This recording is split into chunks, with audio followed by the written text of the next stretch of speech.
नमस्कार. चॅनलला please please please subscribe करायला विसरू नका. आजच्या एपिसोडमध्ये जर मी शॉर्टमध्ये एक्सप्लेन करू तर निलिमाने सगळं भांडं फोडलं फोन बिन करून आणि इंदूला सगळं समजलं आहे की बाबा आपल्याबरोबर खूप मोठा फ्रॉड झालाय, आपल्याला फसवणूक केली हे सगळं कळलंय. त्यानंतर तिने तात्यांवरती खूप मस्त वार केला आणि सगळ्यांना रिव्हील सुद्धा केलंय की बाबा मला सगळं समजलंय.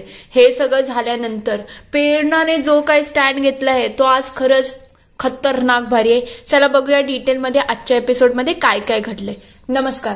आजच्या भागात आपण बघणार आहोत इकडे निलिमाला ते सिम कार्ड मिळतं. ती लगेच ते सिम कार्ड घेते आणि स्वतःच्या मोबाईलमध्ये टाकते. इकडे इंदुमती तात्यांची सेवा करत असते तेव्हा तात्या म्हणतात बस झालं हो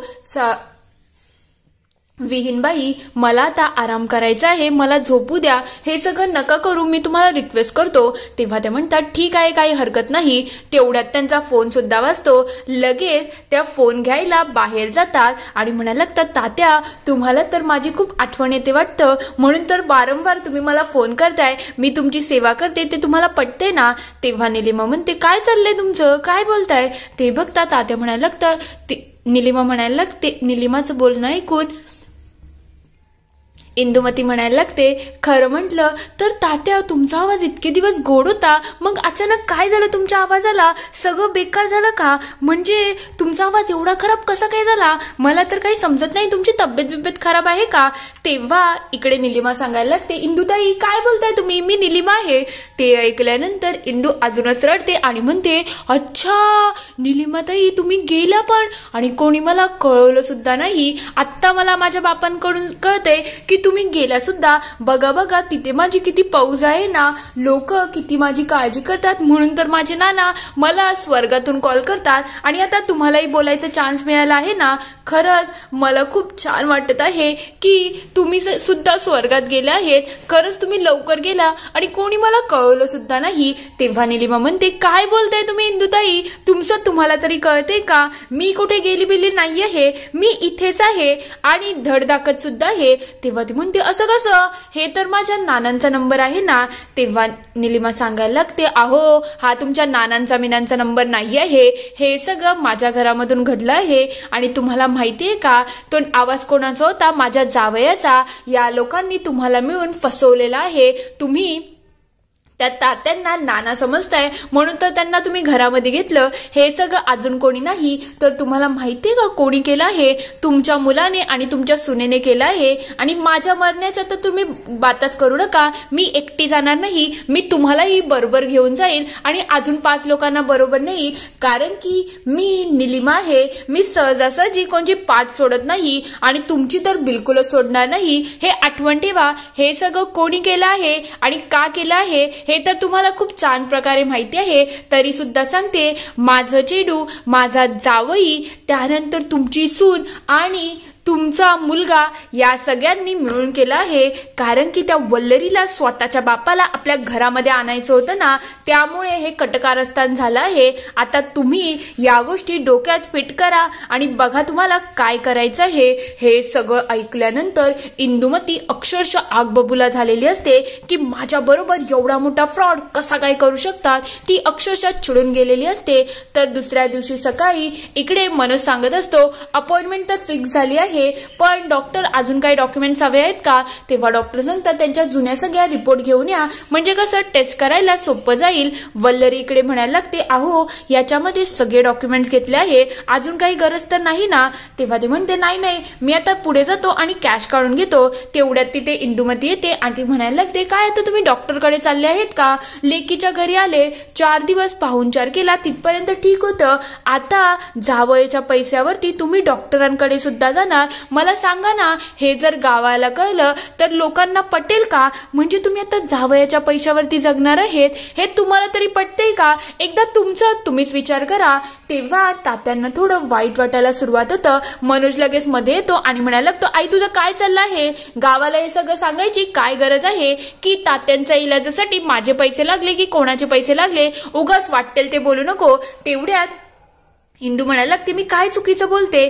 आपल्या गावाकडे अशी पद्धतच आहे, लेकीच्या घरचं लोक पाणी सुद्धा पित नाही आणि तुम्ही तर लेकीच्या घरी पाहुणचार करायला आले आहेत, हे काय बरोबर आहे का? तेव्हा वल्लरी चिडते आणि म्हणते, सासूबाई तुम्ही काळजी करू नका, तात्यांची लेक आहे ना ती कमवते आणि ती तिच्या वडिलांच्या हॉस्पिटलचा खर्च घेऊ शकते. तेव्हा इंदुमती म्हणते, अच्छा वल्लरी, आता तू तुझ्या पैशाचा मास तुझ्या जवळच ठेव, मी तर जगाची राहणीमानी सांगते. तसंही आता एकदा लग्न झाल्यानंतर माहेरचं कोण काय बघतं ग?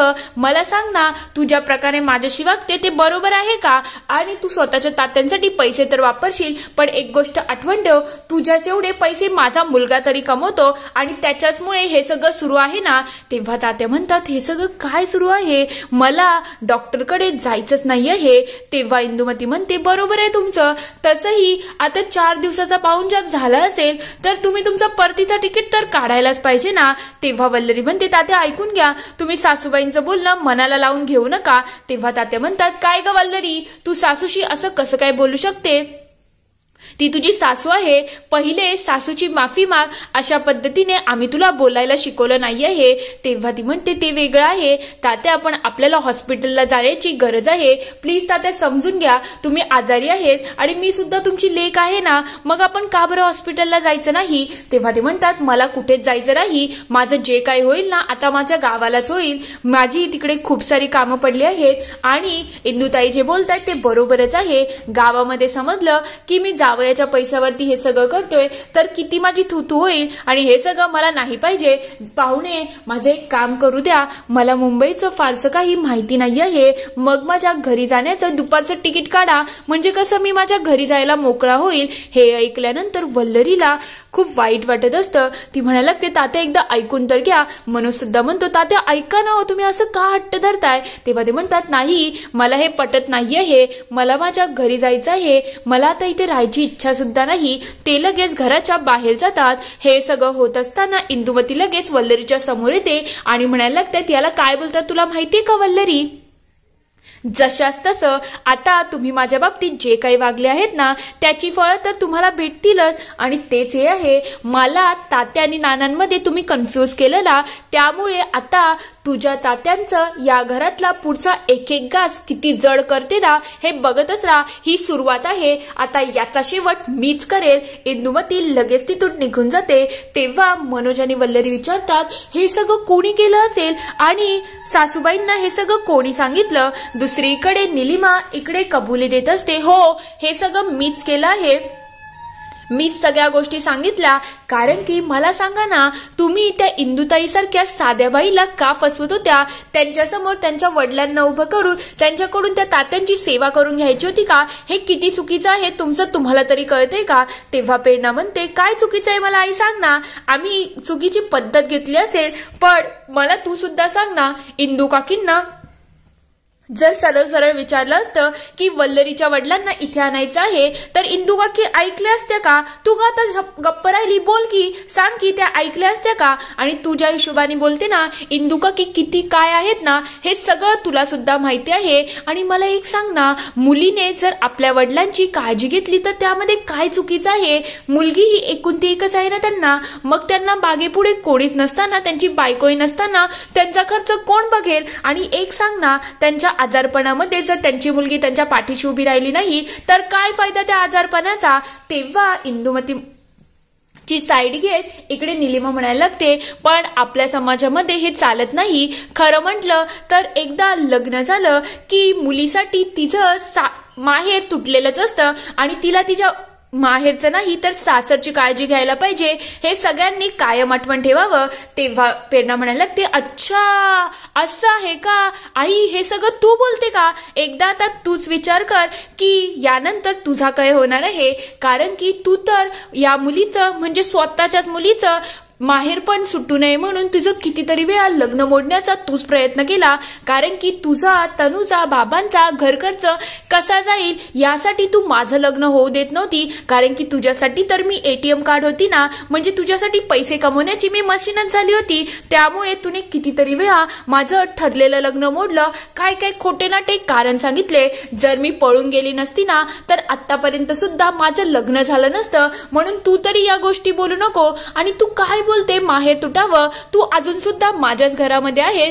तुझा खर्च माझ्या याच्याने चालतो, तू माझ्याकडून तर पैसे काढते, पण माझ्या नवऱ्याकडून सुद्धा कितीतरी वेळा तू पैसे काढले आहेस, मला हे सगळं दिसत नाही असं काहीच नाही आहे, मला सगळं दिसतंय. पण मी बोलते जाऊ दे, आपलीच आई आहे, कारण की सावत्र असली तरी तू माझी आई आहेस ना, म्हणून.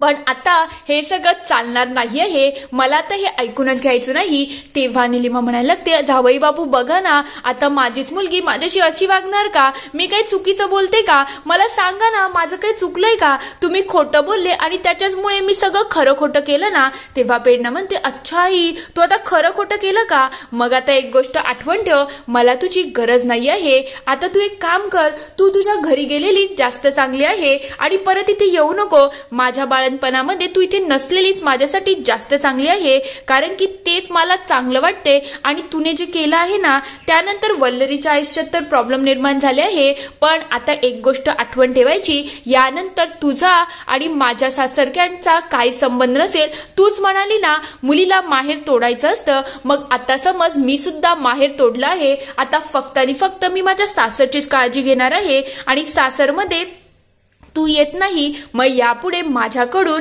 किंवा माझ्या नवऱ्याकडून तुझ्यासाठी तनूसाठी पैसे मिळतील याचा विचार सुद्धा करू नको. माझ्या बाबांना काही झालं किंवा त्यांना काही हवं नको असेल ना, ते मी माझं बघून घेईल. त्यासाठी मी खमके आहे, कारण की बापाचा खर्च तर मी करू शकते, पण आतापासून तुझा आणि तुझ्या मुलाचा खर्च कसा भागवायचा ना, हा तुझा प्रश्न असणार आहे. आणि लवकर गेलेली जास्त चांगली आहे. तुझं तिकीट तसंही मी काढूनच ठेवलं आहे. मग आता तू तुझ्या गावी परत जा, हे तुझ्यासाठीही आणि बाकी सगळ्यांसाठी सुद्धा जास्त चांगलं असेल. हे ऐकल्यानंतर निलिमा अक्षरशः रडगाणं सुरू करते, म्हणायला लागते, माझंच नशीब फुटलं की माझा चेडू माझ्या बाबतीत असं वागत आहे. जावई बापू तुम्हीच बघा ना. तेव्हा तो म्हणायला लागतो, आई खरं म्हटलं यावेळेला चूक तुमचीच आहे आणि तुम्हाला हे सगळं सत्य सांगायची गरज नव्हती. तुम्ही सत्य सांगितलं म्हणून प्रेरणा चिडली आणि त्यामुळे वल्लरीला प्रॉब्लेम झाले. आता मी प्रेरणाची साथ देणार आहे, हे तर मी ठरवलं आहे, म्हणून यावेळेला तुमची चूक आहे. मी सुद्धा तुमची मदत करू शकत नाही. असं बोलतात ना, एखाद्यासाठी खड्डा खणला की आपण सुद्धा त्या खड्ड्यामध्ये पडू शकतो आणि तेच झालं आहे. तेव्हा ती म्हणते, जावई बापू तुम्ही सुद्धा असं बोलू नका ना, तुम्ही सुद्धा माझी बाजू तर घ्या. तेव्हा तो म्हणतो, नाही मी यावेळेला तुमची बाजू घेऊ शकत नाही. प्रेरणा जे बोलली आहे ना तेच होणार आहे आणि मी याच्यामध्ये काही पडणार नाही. तेव्हा ती म्हणते, काय ग प्रेरणे, आता तुला तुझ्या आईचीच काही वाटत नाही का? मी तुला तळहाताच्या फोडासारखं जपलं आहे. त्या मैत्रिणींसाठी तू स्वतःच्या आईला लांब करते. तुला समजते का तुझं बाळणपण आहे? तुझी आई नसली तर तुझं कोण करेल याचाही एकदा विचार कर ना. तेव्हा ती म्हणते, आई हो मी माझ्या मैत्रिणींची बाजू घेत आहे, कारण की जितक्या वेळेला तू मला खड्ड्यात पाडलं आहे ना, तितक्याच वेळेला माझ्या मैत्रिणींनी मला साथ दिली आहे. मला नेहमी त्यांनी सपोर्ट केला आहे. आणि तू काय बोलतेस ग? तू नसताना सुद्धा सख्या आईने जेवढे हाऊस पुरवल्या नसतील ना, तेवढ्या माझ्या मैत्रिणी माझ्या हाऊस आणि माझे डोहाळे पुरवतील, म्हणून तू इथे नसलेली जास्त चांगली आहेस. आणि तू काय बोलतेस ग? त्या माझ्यासाठी जीव द्यायलाही मागे बघणार नाही. त्यांच्या मनामध्ये तुझ्यासारखा लालच नाही आहे. जे तू ना माझ्याकडे स्वार्थासाठी येते ना, त्या माझ्यासाठी स्वार्थासाठी नाही आहे. त्यांच्याचमुळे तर आता माझा संसार सुखाचा आहे. म्हणून मी आता तुला स्पष्टपणे सांगते, याच्या पुढे तू इथे येऊ सुद्धा नको. आणि बाळणपण काय पुढचेही आयुष्यभर तू इथे नाही आलेली ना, तर मला जास्त आनंद होईल. हे सगळं ऐकल्यानंतर निलिमाला समजतं की आता आपला पट्टा इथून पुरेपूर कट आहे. पुढील भागात आपण बघणार आहोत. इकडे वल्लरी तात्यांना म्हणत असते, तात्या चला ना हो, आपल्याला हॉस्पिटलला जायला पाहिजे. तुमचा लवकरात लवकर इलाज नाही झाला तर पुढच्या गोष्टी खराब होऊ शकतात. तेव्हा तात्या म्हणतात, नाही मला हे पटत नाही आहे. तू एवढी मोठी झाली नाही की आता तू माझा खर्च बघशील. तू तुझा संसार बघ, मला हे सगळं नाही करायचं. तात्या घरी येतात आणि मनोजला म्हणायला लागतात, पाहुणं तुम्ही माझं तिकीट काढलं ना, आता मला घरी जायचं आहे. तेव्हा तो म्हणतो, तात्या तुम्ही कुठेच जाणार नाही. तेव्हा तात्या म्हणतात, असं का करताय पाहुणं? मला मुंबईचं फारसं काही समजत नाही ना, मग तुम्ही मला गाडीत बसून द्या, त्यानंतर मी माझा प्रवास कंप्लीट करेल. तेव्हा मनोज खूप मोठा डिसिजन घेतो आणि म्हणायला लागतो, तात्या जर तुम्हाला इथून जायचं असेल ना, जर तुम्हाला इथे कायमचं राहायचं नसेल तर तुम्ही तुमच्या लेकीलाही बरोबर घेऊन जाऊ शकता. मी तिला नांदवणार नाही. हे ऐकल्यानंतर तात्यांना अक्षरशः धक्काच बसतो की हे सगळं काय झालं आहे. इथे हा पूर्ण एपिसोड संपतो. आता मनोजने जो निर्णय घेतला आहे तो योग्य आहे की अयोग्य, तुम्हाला काय वाटतं ते मला कमेंटमध्ये नक्की कळवा. व्हिडिओ आवडला असेल तर लाईक करा, शेअर करा आणि चॅनलला सबस्क्राईब करून घंटी वाजवायला विसरू नका. नवीन व्हिडिओजच्या नोटिफिकेशनसाठी. व्हिडिओ बघितल्याबद्दल धन्यवाद.